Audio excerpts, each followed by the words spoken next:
Picked the wrong week to quit sniffing glue. Sandy? Tell me about it, stud.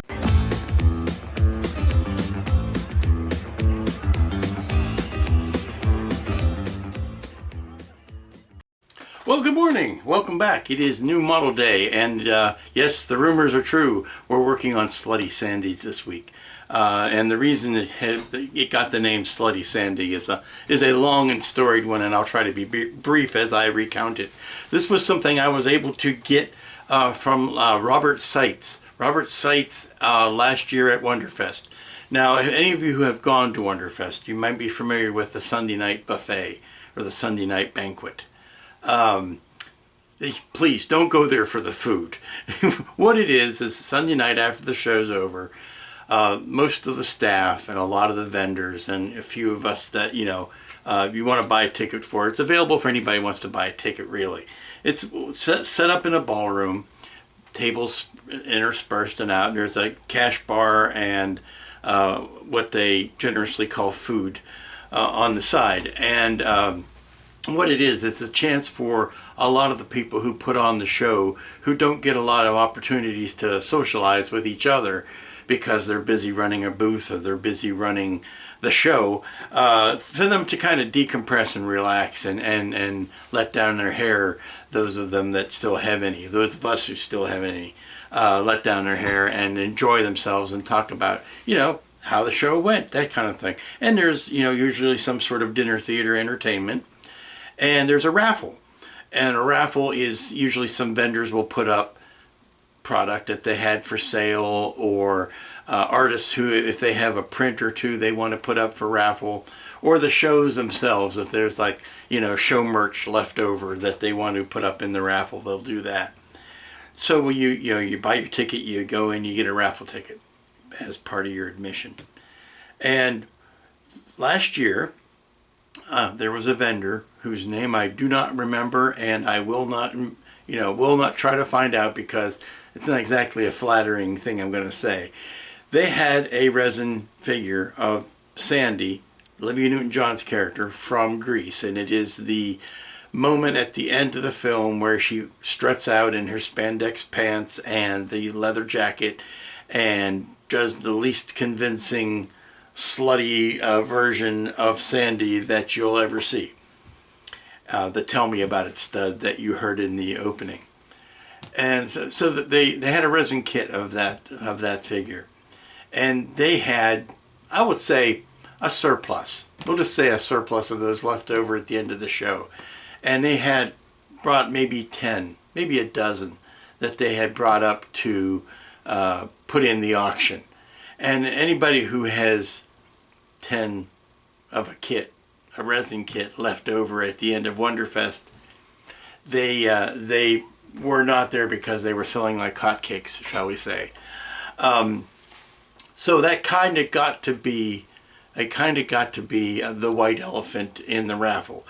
And at the first few times they call your name and they pull your name out of the thing and they say, hey, so-and-so. And it would either be for an announced prize, or you would choose between, you could choose amongst whatever they had. If you wanted to have a mug, if you wanted to have a poster, if you wanted to, whatever. Well, they were auctioning the Slutty Sandys, and almost every time that the person was given an option to choose between two things, they did not choose the Slutty Sandy. So at the end of the evening, they got to be quite a few Slutty Sandys left over. And I will tell you that they usually have, 6 or 7 auction raffle drawings. This night they probably had 20 because they had a stack of Slutty Sandys to go through. And sadly, I did not win a Slutty Sandy. No. Oh no. Even in that room of august people, I did not win one. Robert Seitz won one, and he brought it over to me and said, Lou, you can have my Slutty Sandy, but you have to build it on your channel. And it's like, you betcha, I will be happy, because I was gunning for a Slutty Sandy. It's just odd enough that it tickled my funny bone. So that was last June. last June, and we're coming up on Wonderfest again, and I hadn't gotten around to it, and I figured, boy howdy, I had better get this thing built, or else I will not be able to face Mr. Seitz again at Wonderfest this year, or else without him wondering, where's his Slutty Sandy? So, we're going to take a close look at, I kept it off camera, we're going to take a close look at the parts. There are only 3 of them and a stand, and we will start on this week's work with the infamous Slutty Sandy. Now here is Slutty Sandy in all of her glory. Now we are missing the cigarette, which is easy enough to scratch build, but the cigarette goes here. She's got the leather jacket on, and you know, extra points for the lovely polystone base. The polystone base is probably the best part of the kit. Sorry, I had to sneeze. But you have this lovely polystone kit. Now I'm going to take your hand out, and I'm going to take the top of her off so that I can pull the feet. There we go. This lovely polystone base. Herein lies the tale. The expression on the lovely Olivia Newton-John here leaves a lot to be desired. I don't know how well this is going to paint up. I'm certainly going to try my best, but it is going to be basically a lot of black and a skin tone and her hair. Now the first thing I got to do, and here we have the so tight spandex pants, which I don't believe existed in the early 60s. You check me if I'm wrong. I don't think this spandex existed back then.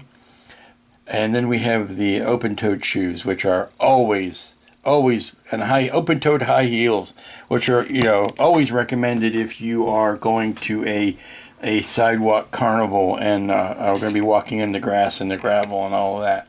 So, first thing Slutty Sandy needs, and I guess one thing I would compliment them on, is the fact that there are no joints. You know, problems that you have with busts like this sometimes is you have a shoulder joint or a neck joint or a head joint that you've got to clean up. We don't have that issue here. We're going to have fun painting the leather jacket. The leather jacket is not a T-Birds jacket, so it does not have the T-Birds logo on the back. Saving grace there. But the first thing we're going to do is give her a good washing, because Slutty Sandy's a dirty girl. No, it's old school resin, which means we want to put this in some soapy water and get any residue of even a year later's worth of mold release or anything that might be on there that might hurt the paint adhesion process. I am looking at the molding on this is quite impressive, given the fact that we've got undercuts here that would have come out of a rubber mold. I'm still seeing little bits of the mold here. That this is old. Like I said, this is old school resin casting. There's a lot of detail in here that is very well cast. None of this 3D printed nonsense. So we're gonna give her a good soaking in some soapy water, and then we'll start the painting process. Okay, it's the end of day 1 and I'm halfway done. No, just kidding. I put just a nice gloss black coat out of the rattle can on her pants and try to get the spandex look. It's not quite a vinyl look, but it's the spandex. I might try to put a satin coat over that and see how that looks. Check the film again, see if there's any reason to put any sort of sparkle on that or anything. But then we're ready to do much the same here. I will try to tape off her skin area there, so I don't get undue amounts of black primer on there, or black gloss paint on it. But then we can just hit her jacket and her top with the same type of a black underspray. Yeah, it's not going to be easy to mask off at all, so we might have to attempt that with a airbrush instead. Okay, and now we're 2/3 done. Just kidding. I put a coat of the, literally a coat of the plain old X1 black Tamiya over her top and the leather coat. And I believe the leather coat I'm going to do maybe just redoing a NATO black just to break up the blacks a little bit. The spandex suit was kind of the same top and bottom. And the coat itself has a red a red silk lining in it, so that'll be fun. So it's a fun bit of color to put in there. But we're going to let this dry overnight, and then we're going to come back and we're going to start working on the skin tomorrow, I think. But that's where we're going to leave it today. Ooh, lots of work being done. Good morning, everybody. Welcome back. It is Tuesday. How you doing? Work is continuing on the Sandy of Questionable Morals, and going back and watching the scene again. Now, this is something I will not be putting on the video for fear of getting copyright strikes and all that kind of stuff. They don't like it when you show snippets of their movies. So, a couple of things I noticed. Yes, I made a lot of jokes yesterday about the spandex on her pants and the fact that they, spraying a gloss black on there was enough and calling it done. And then, no, they're not really vinyl. That's not rubber pants. So I'm going to be putting a satin clear over that to see if I can dull it down. I've checked. There's not really any cause. I was going to put like a light sparkle coat over it. There's a paint you can get, a spray paint that's basically clear, but it's got sparkle metal flakes in it. And I figured, that was going to be tacky. I wasn't going to do that. So we're going to leave that alone. We are going to put a satin coat on that to kind of knock down the rubber look of it. Her top is not the same material as the bottom, and therefore it needs to be flat, which is good because introducing different layers and different types of black in here, different finishes of the black, will help just give you some more visual interest. The one thing I noticed that is different than other beauty makeups that I've done so far is that if you look, depending on which particular part of the scene you look at and how the sun is shining, because it's filmed outdoors at the parking lot of the high school, they look like they've been out in the sun for a while. There's a couple places where Ms. Newton-John looks like she has gotten a nice sunburn going. So that's going to allow us to start with a darker skin color, and then we'll get our highlights out of that. But normally I would start with like just a flat medium or a neutral flesh and then go lighter. And I think in this case I'm going to start with a darker sun-washed flesh and then go up to the neutral, which will shift it a little bit into the darker end of the spectrum and give us more room for highlights where applicable. And the last thing I wanted to bring out was the fact that her hair is not nearly as blonde as you think it might be.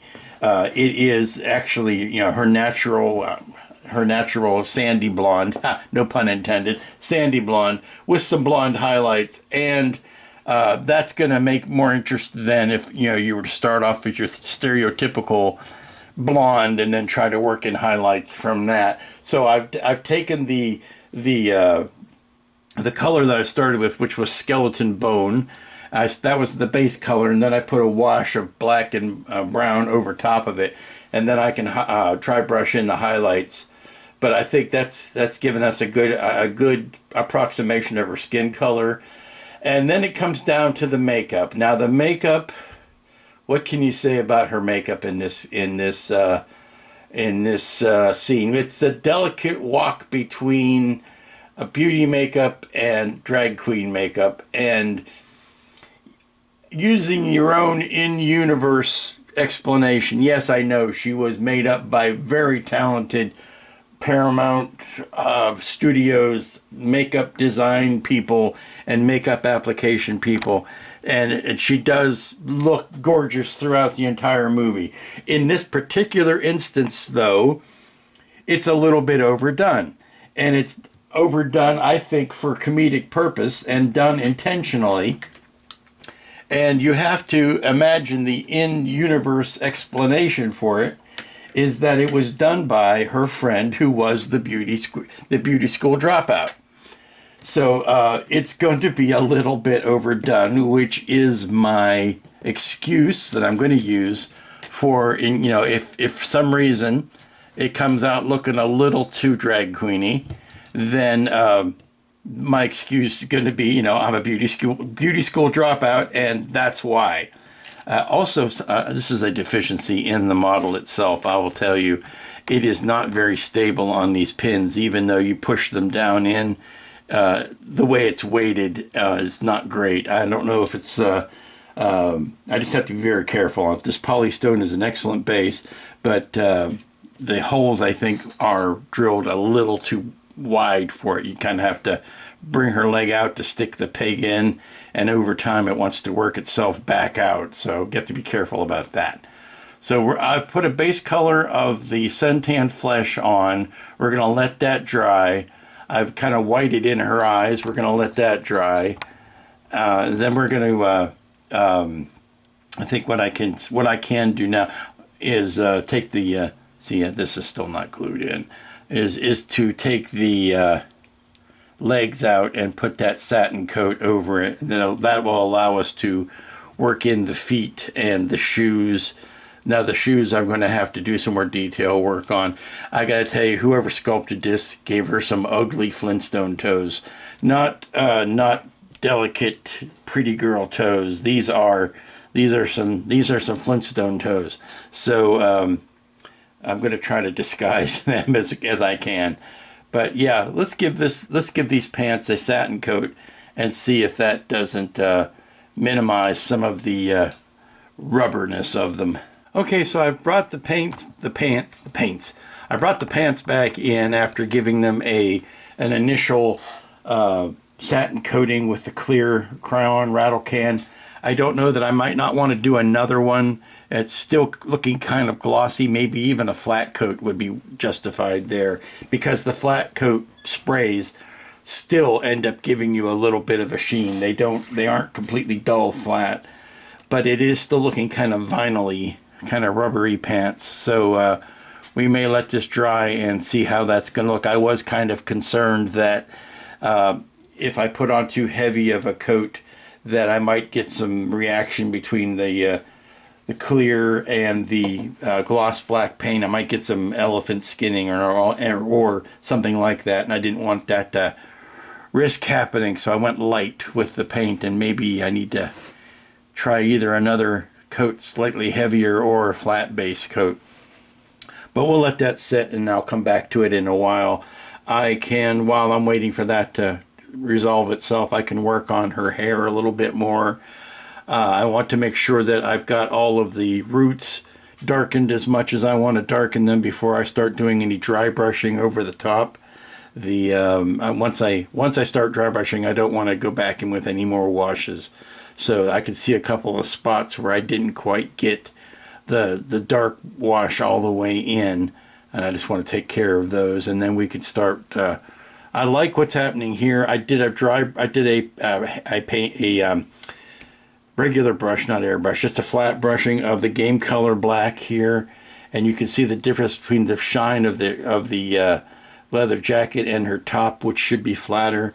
That's the kind of look I'm going for, because we have all of these different blacks, and we just need to make some subtle differentiations. Of course, when I put the chrome zippers in on the jacket, that will help too, to help break up the spots. I got to do a little bit of gold on her belt there, on her buckle, but we're trying to break up all of these monolithic blacks, and that's the key to getting a good finish with those. Okay, I'm working on Sandy's face now and starting to tighten down some of the colors.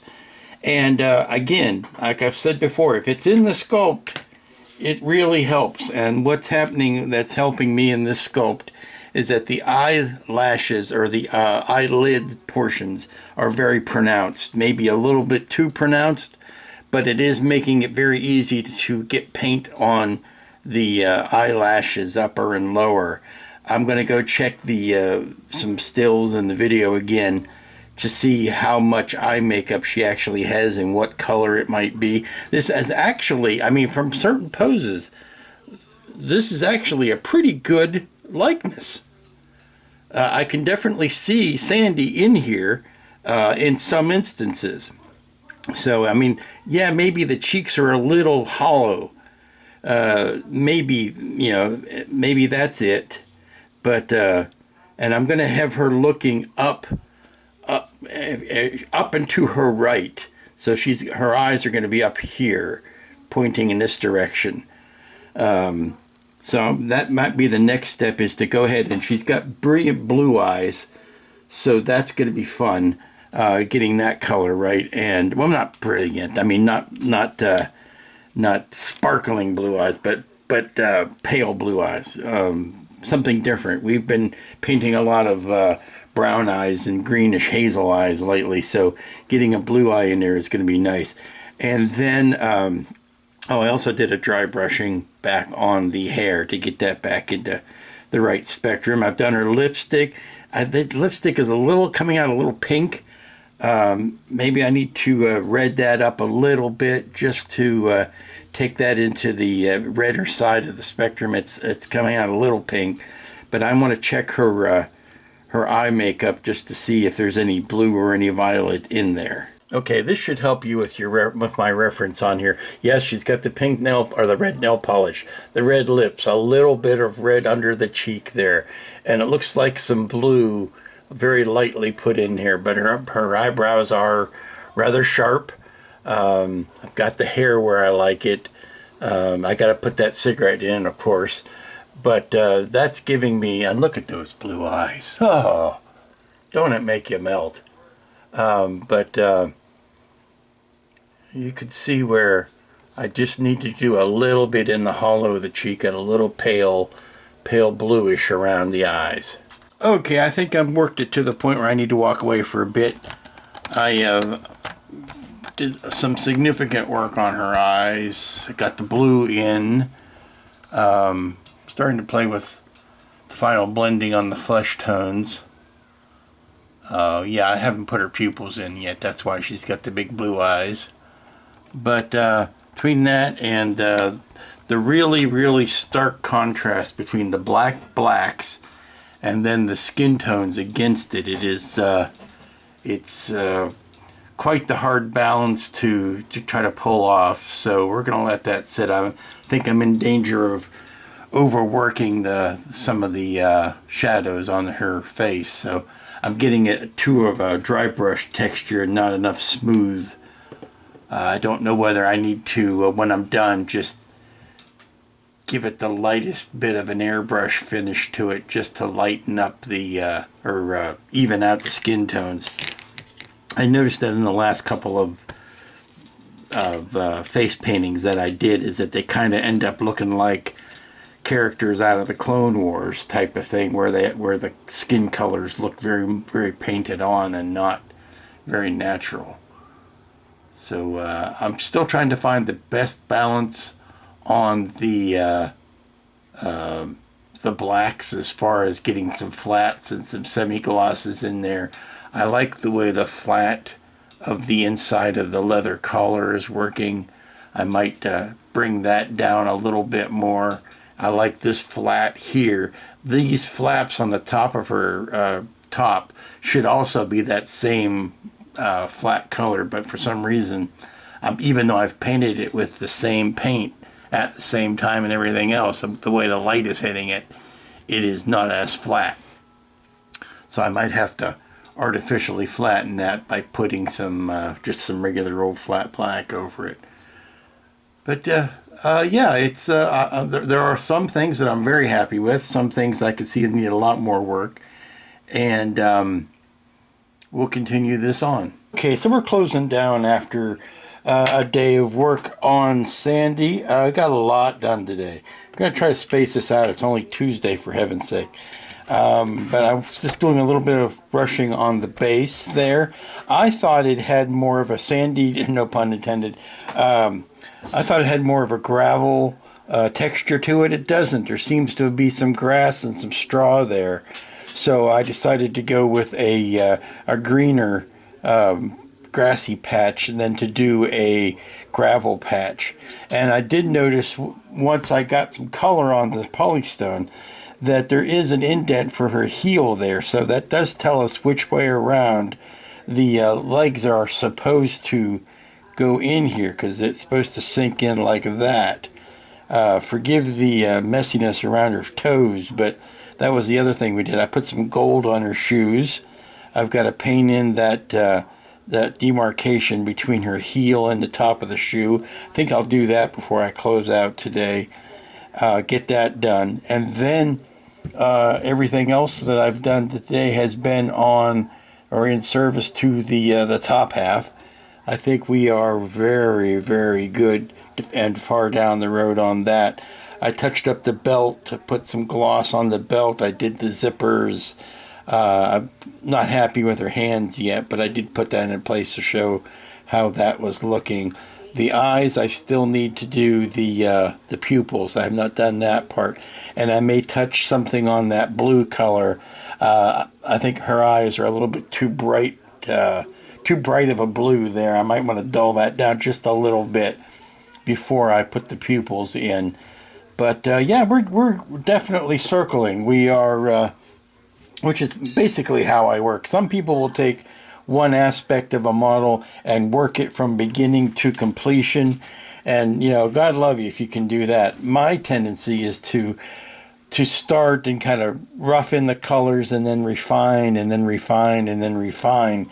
And then eventually you get to a point where you're done with a certain part of it, but it took a while to get there, and that's how I'm more comfortable with working. I gotta put get her feet back in those peg holes.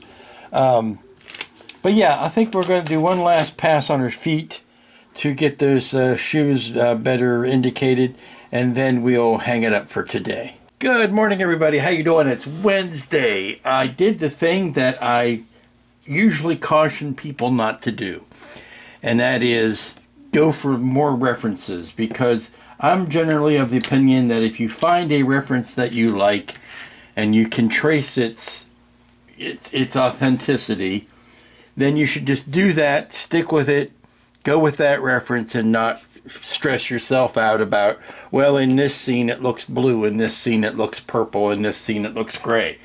Find something that you like. Well, I was doing the shoes yesterday, these clogs, and I had them a deeper red, almost a like a blood red, a darker red, the same red that's on her lips and her nails. And I was happy with that well enough. And then I popped in, because I wanted to check something else out, I popped in the DVD of the movie just to check a scene. And lo and behold, the shoes and the liner of her jacket, which I had also made that deep red, they looked more like an orange red than they did a deep red. They were certainly brighter. And of course, this is outside in the sun. This is natural daylight, not inside with studio artificial lighting. So you kind of take that as, okay, well, that's the color it is. So I went back and I brightened up her shoes, and I also brightened up the lining of her jacket. I also discovered that the lining of her jacket stops here. It does not go all the way down. There's a black band on the inside. This is where we're at with Sandy this morning. Gone round and round. She's had a flat coat put on her, and I've gone round and round. I've put the pupils in. How well you can see it, but I've put the pupils in. I'm going to give it a while, and then I'm going to put the gloss over it to see whether or not I need to paint in the white highlights. Unlike other characters or other beauty makeups that I've done, her eyes, the whites of Olivia Newton-John's eyes, are very white. It's not a dull eyeball. There's a very distinct white, and now Augie can tell me what the term for the white of an eye is, but the white of the eyes on this character are much more white than other characters I have painted. Now don't mind this. I've gone in and I've just delineated the line between her hair and her skin with a little bit of a brown wash.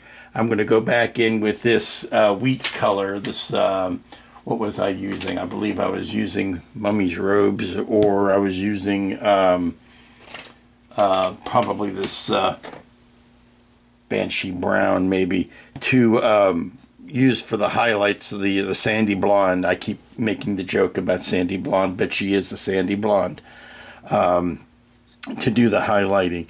And then that's it, really. We're down to the last few things. I want to, I think I want to glue her torso to her hips before I glue her to the base, and then we'll get one last coat of a flat coat over that, and then we can do the glossing on the eyes and the lips and the teeth. Still have to work out the cigarette. That's the last important thing that I haven't done yet. So I'm going to cut a little piece of, for some reason, not included in the kit, or else it was and got lost because it was such a small bit that, you know, I got thrown out with the packing.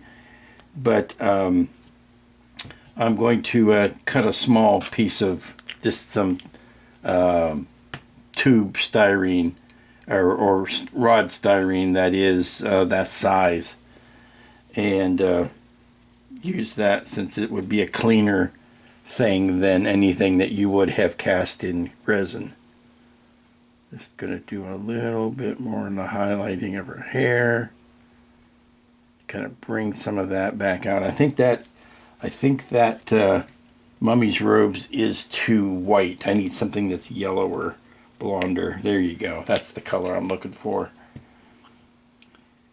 Because, well, she does have some bright white highlights, particularly in the sun, the outdoor scenes.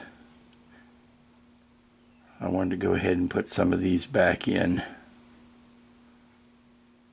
And again, the hair sculpt is perfect for this. If it's it gives you those nice high ridges to get your dry brushing to stick to. And then we're going to do a little bit, under here, and a little bit under there.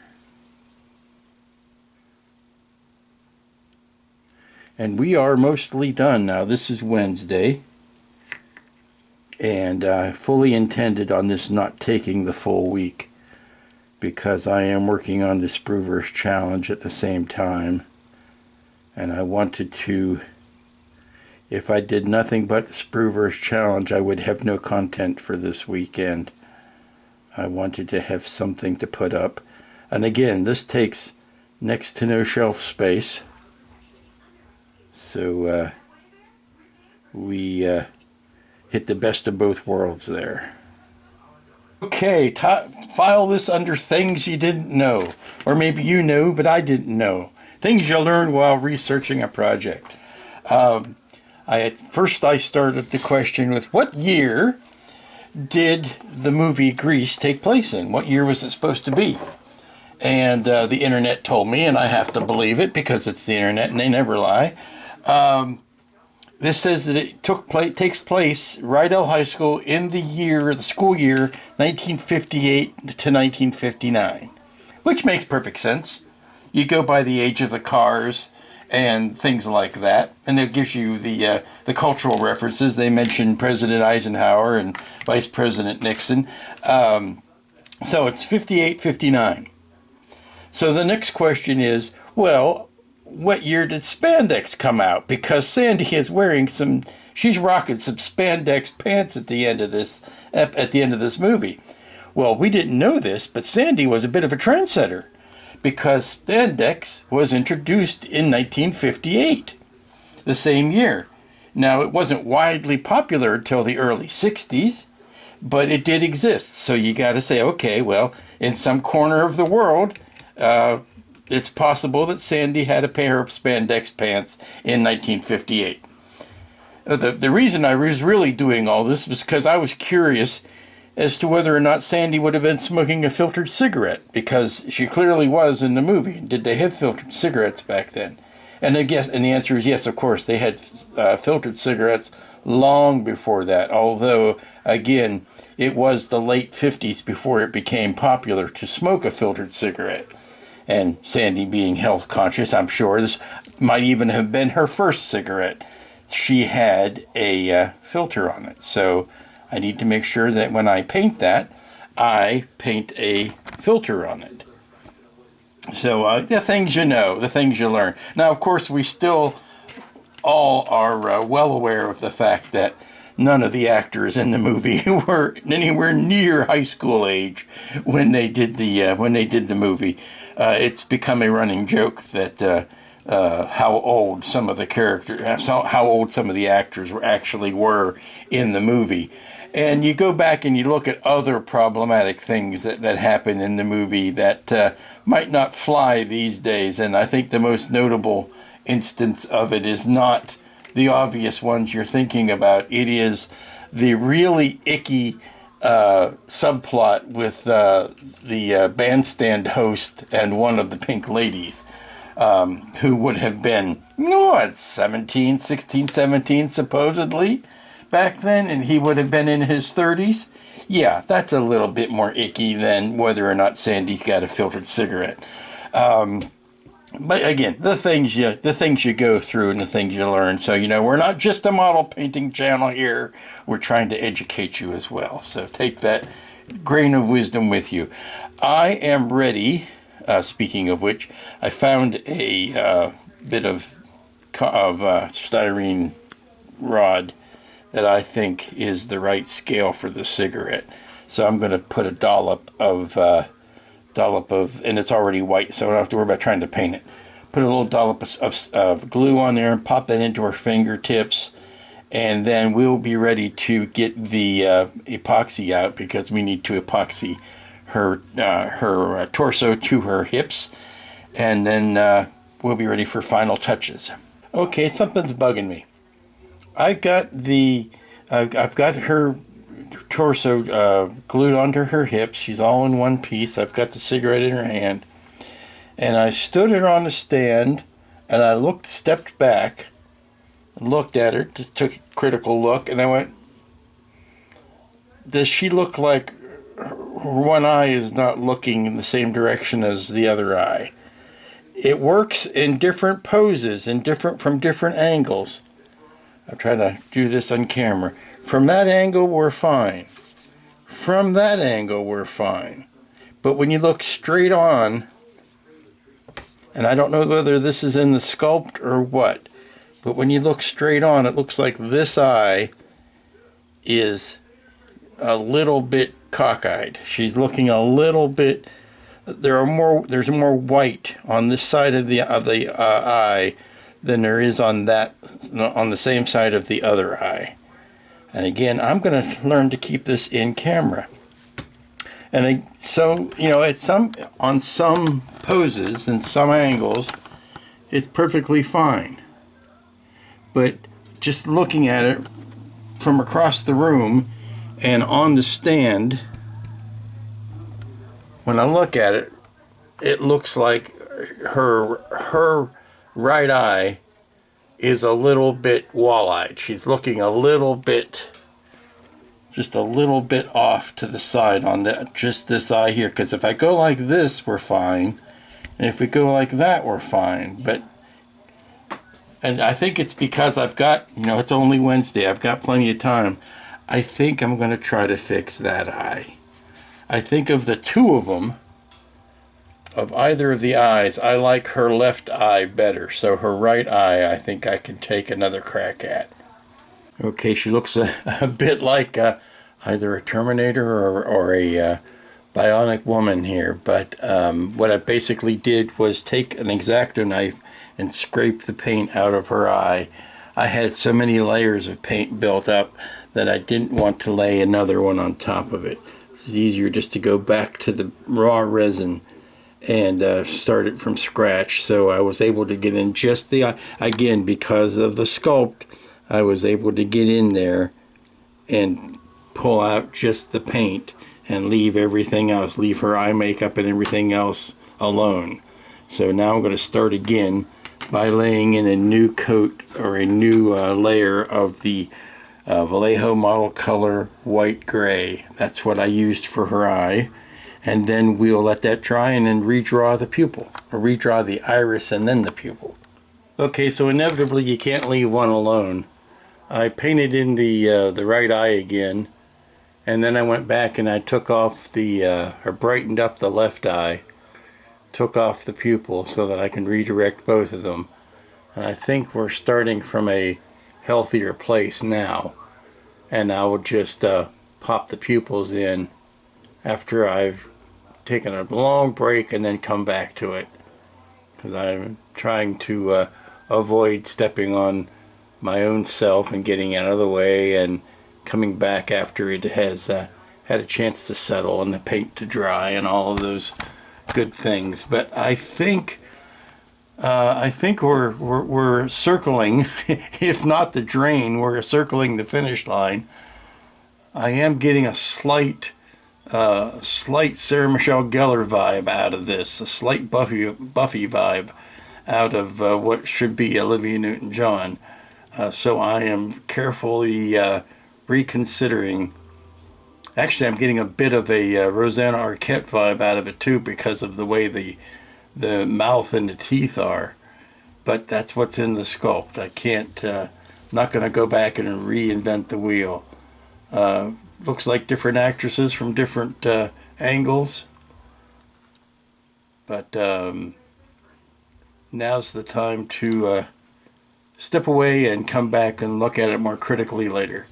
I think what's throwing me is, based on the pose that this was taken from in the movie, she's doing that thing where she's lowering, you kind of lower your head and then you look up through the top of your eye. You look up, you lower your head and you look up at the same time. And I tried doing that, but her head isn't tilted down enough so that when she's looking up, it looks strange. I put the looking up expression in, or at least I tried to, but her head isn't tilted down enough to really sell that. It's one of those deals where you tilt your head down and then you look up through your eyebrow, or you look up through the top of your eyes. And we're not getting that. We're getting more of a straight on pose. So I'm thinking that repositioning her pupils to where they're looking straight out as opposed to looking up, or up at an angle. Like she originally, her head was tilted down towards the cigarette and then her eyes were looking up, and the way the pose is sculpted, we're just not getting that. But I'm very happy with the rest of it. Happy as I'm going to be with the rest of it. I just need to let the blues dry on her eyes a little bit, and then come back in and reposition the pupils. Okay, everybody, it's Thursday. It's the gateway to the weekend, and we are going to call Sandy done. Now, the last thing I have yet to do is put the final glossing on the eyes and the lips and teeth. But it took another crack at doing that right eye today. I looked at the left eye yesterday, looked at the right eye yesterday. Still wasn't quite where I wanted it to be when I woke up this morning. So it was not looking at this, not quite, the irises weren't quite measuring up. So I took one more shot at it today, and I think we finally got it. And I even went so far as to crack out the airbrush and do just a little zots of the New World's neutral flush, just to feather out her cheeks and her forehead, just to smooth that out a little bit, get rid of the what I'm calling the Clone Wars effect, get rid of the painted look of their skin tones. I think it came out, I think it blended nicely, softened that up, and softened up a little bit on the side of her hand there. But yeah, I had to go back in and retouch some of the black where I got some overspray on it. But I think we are ready to finish up. The only thing I need to do is I need to epoxy her down to the base. But I'm trying to decide whether I want to do that first or I want to do the clear highlighting first. If I do the clear highlighting now, I can lay her on her back while it's drying, and then stand her up. I think that's going to be the selling point, because if I epoxied her down and then did it, you run the risk of the clear. If I put too much on, it might run down her face, and then she looks like she's crying, and that's no bueno. So let's get out the clear, and it's always the Tamiya clear. That's what I use. Sometimes I would think of using the Vallejo gloss finish. It doesn't always go as I would like, and I know the Tamiya gives the result that I'm looking for. So not feeling like experimenting on these eyes and running the risk of having to do them again. It's the Gloss 22. Well, I hope you'll pardon the noise, but it's been one of those plate spinning days where I've got 30 things happening all at once.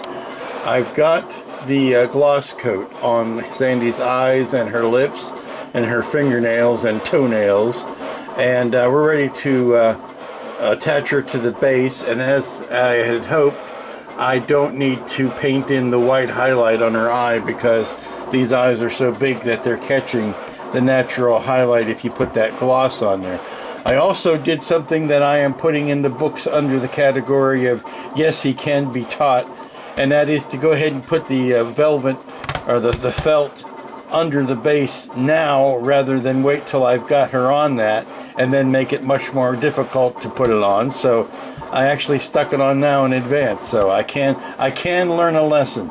So the last thing to do is to let's turn this around, because okay, make sure I got the backs. Okay, that's where the heel is. I need to put some epoxy in this and on the bottom of her feet, and then epoxy her to the base, and I will probably still end up putting some steel stick underneath her feet, because they don't sit flat on the ground, and it looks kind of odd. It looks like they're kind of floating in midair, her toes do, so I may want to just put some stuff underneath there to make her look a little bit more grounded.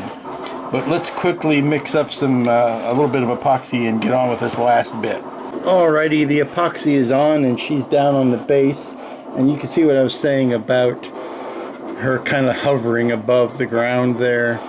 I think I'm gonna roll up a little bit. I'll wait for this to set up, but I'll roll up a little bit of the steel stick, since it's darker, and just lay it under that shoe to kind of give her a little bit more of a foundation there.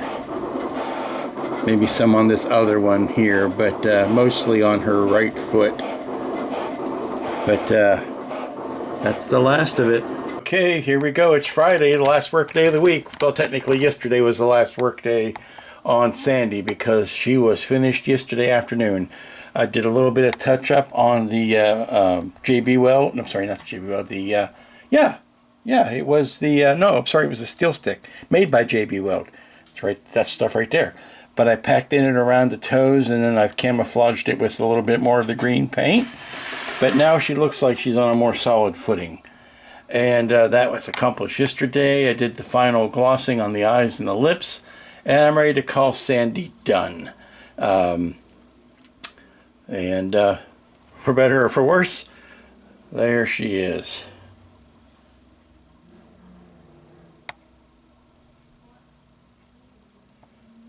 Now, I will say many things about this kit probably in the future, and I already have. It's a nice kit. I was razzing it. I mean, come on, you got to give it a little bit of hassle to it. It's a nice kit. It's not the best designed kit, I will say. Having done enough figures lately that I think I can speak with a little bit of authority. in the matter. The face is a very nice face. Doesn't look like Olivia Newton-John, but it's a very nice face. Yes, she has Flintstone feet. She's got big Flintstone feet, not dainty little toes like you would expect. Her right hand, it's a bit of a man hand, as just in the size and in how much space it takes up. The right leg is longer than the left leg because her hips are square across, but yet her leg is long enough that the knee comes out and goes back in.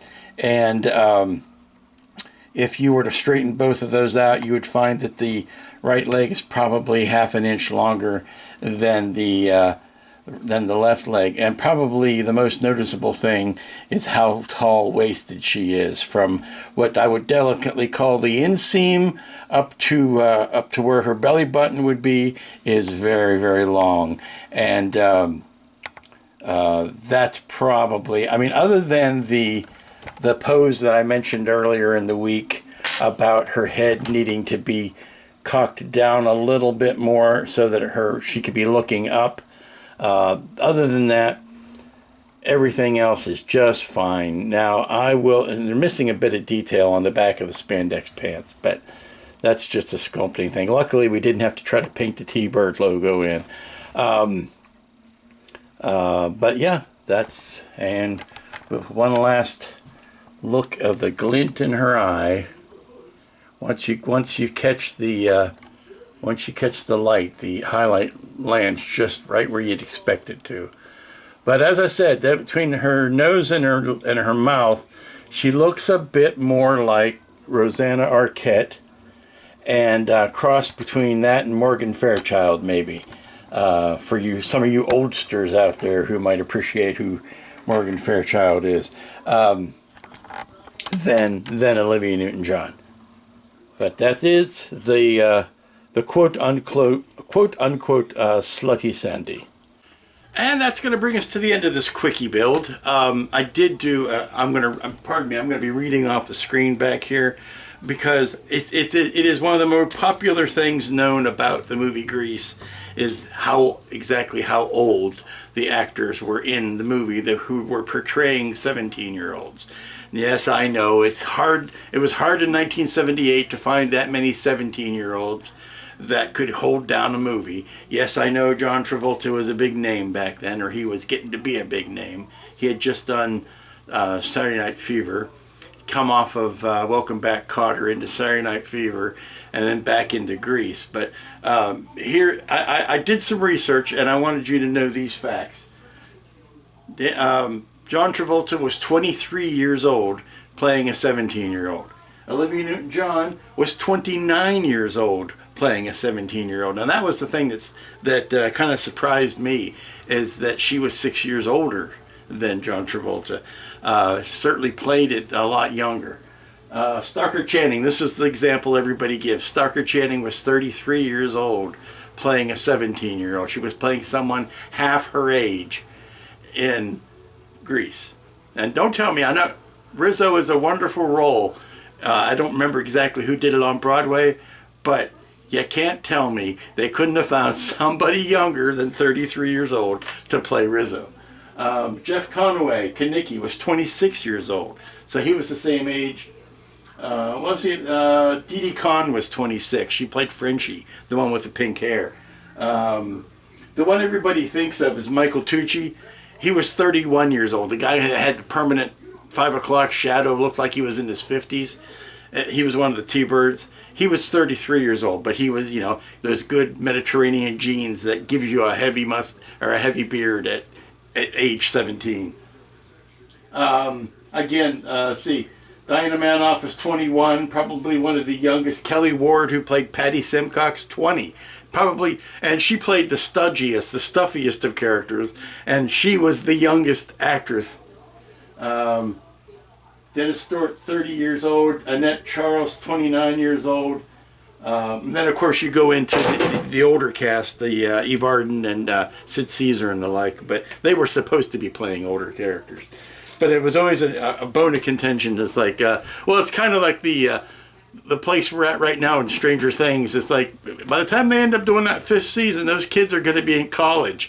It's not. It's very difficult to hide the fact that your actors are aging.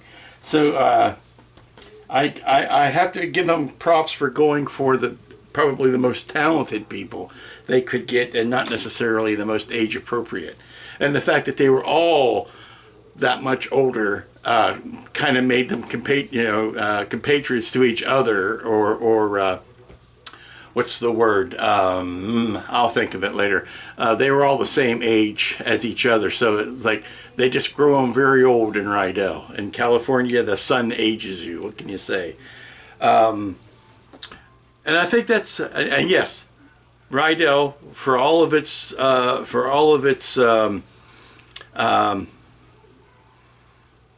New Yorkness. We don't know whether it was supposed to be Rydell, New Jersey, Rydell, but it certainly was Rydell, Southern California. I mean, it was straight out of Southern California. Although it could have been the Jersey Shore, for all I know. But it certainly it had the those summer nights were in California. So until next week, when we'll probably be back to a hardware. I don't know exactly what. Back to a hardware build. Could be, I don't know. Could be, well, I don't know. I don't know at this point. I don't know. Until then, y'all be good, be safe, be smart. Remember, grease is the word. And we'll see you here next time.